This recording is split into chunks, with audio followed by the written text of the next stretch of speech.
I want to come to Professor Appiagyei, and then we look at it from this perspective. So I mentioned, for example, we know the very famous case of the Republic versus Yebi and Avalifo.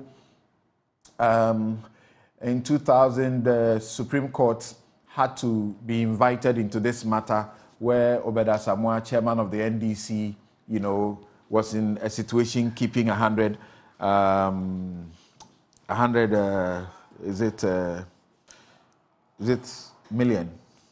You know, I'm being told current 10,000. I'm being told to say that it was in the old cities. So, but it was money, really good money at the time, and the issues came up, and you would remember how he himself spoke about how the NPP, you know, began to vilify him about that situation, and he said that those who were accusing him were being hypocritical. They were being hypocritical. He said, quote, all political leaders kept money in their houses because in politics, you cannot function in emergencies on the basis of issuing checks.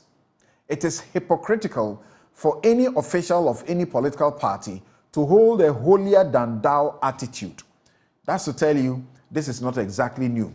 Then he cited an instance where Dan Boche, General Secretary of the NPP, was quoted in the media as saying that he had adopted the Sene constituency in the Brong-Ahafo region and promised each of the 105 polling stations a bicycle each. You know, recently, not too long ago, Freddie Blay promised to get a bus for each of the constituencies. Have we asked where that money was coming from? In Jerry Rawlings' circumstances, we had the issue where there was the allegation about, is it 5 million? He came to say it was 2 point something million dollars, is it? That he accepted from Abacha's government. This money, which bank will they have put it in? It's for political purposes, isn't it? So we have these situations all and again. How different do you see the situation where politicians keep money in their homes rather than put it in the bank? What should happen and why? Something, I think we need to understand the dynamics of politics, especially in Africa, where somebody has said the politicians are the comprador bourgeoisie. In other words, bourgeois without money in their pockets. So in that context, embezzlement, corruption, bribery, and so on become the strategic essence of governance. And so people will use their political positions to embezzle economic resources, which in the end leads to the pauperization or what somebody would call poverty production. And I'm not saying reduction or alleviation, but production, where poverty is produced as a result of these processes. And then it leads to a situation where those who have been pauperized will become dependent on the ruler.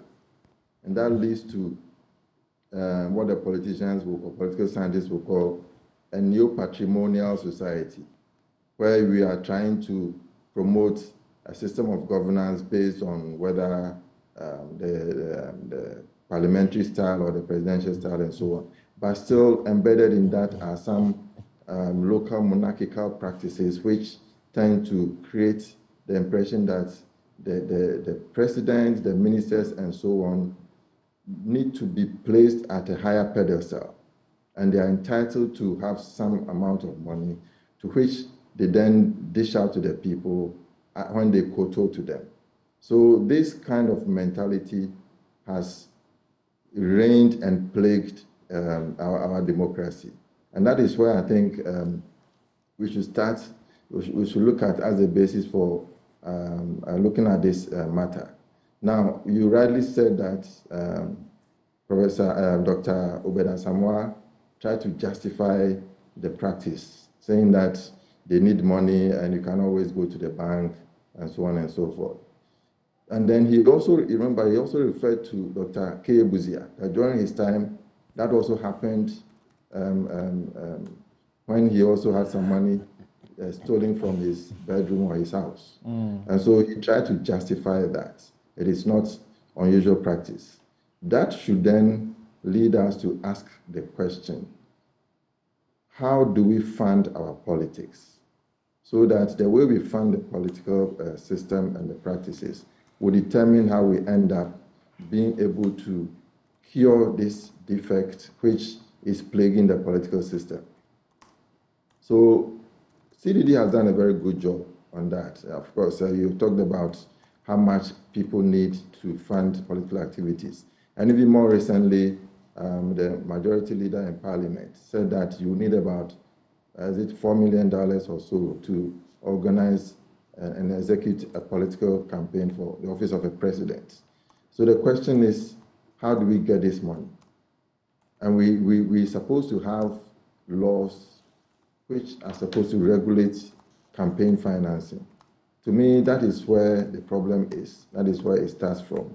Because then people have to source for money from different avenues.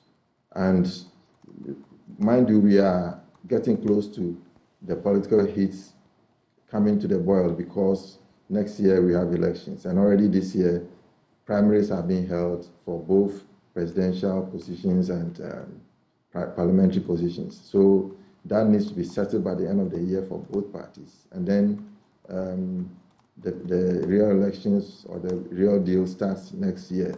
So people need money. So politicians are seeking for money. Those who want to influence politics from behind are ready to bargain and to give money to people who are interested creating this further cycle of godfatherism as we have in Nigeria. It is creeping into our politics. So in that situation, the Cecilia Dapaah thing is not something new. And it will remain as it is, so long as we are able to deal with the campaign financing issue. And also, so long as the asset declaration regime becomes a very weak mechanism in the fight against corruption. It is just there on paper. All right. And we also need to look at the effectiveness of IOCO. IOCO has played a very minimal role in trying to deal with such matters. And so we need to tackle the issues based on law, based on how we reform our political landscape. In some countries, they will say that the government will finance political parties depending on the number of the percentage of votes you win as a way of controlling campaign financing. So maybe we need to look at that issue as well. Yeah. But the bottom line is we need to consider, coming back to the Cecilia Dapaah incident, where the money came from and what the money was being used for. I think we can get to the bottom of this. How do you want that? How do you want us to get to the bottom of it? How do we get to that? Well, to get to that, I think we all mentioned some of the institutions that we have, OSP, SHAJ, and IOCO, among others. I think that we need to, at least we can go back to SHAJ, we go to SHAJ and ask for the asset declaration documents of Mrs. Dapaah.